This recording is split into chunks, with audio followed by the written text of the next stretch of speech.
روسیه وایي غواړي طالبان د خپلو بندیز شویو ترهګرو سازمانونو له نوملړه وباسي. سلام درنو لیدونکو، ستړي مه شئ.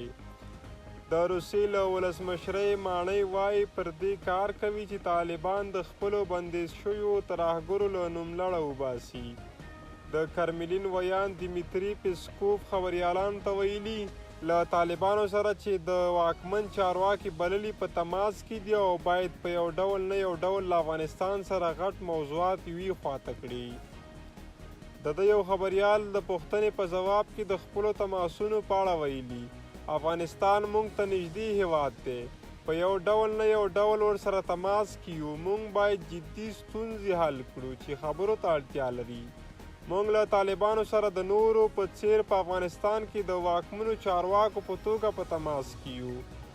که څه هم ښاغلی پیسکوف د دغو ستونزو او موضوعاتو په اړه نور جزئیات نه دي ورکړي، خو دغه ستونزې چې دی د خبرو له لارې د حلېدو غوښتنه وکړه، د طالبانو د حکومت یې هم په یو ډول نه یو ډول مني.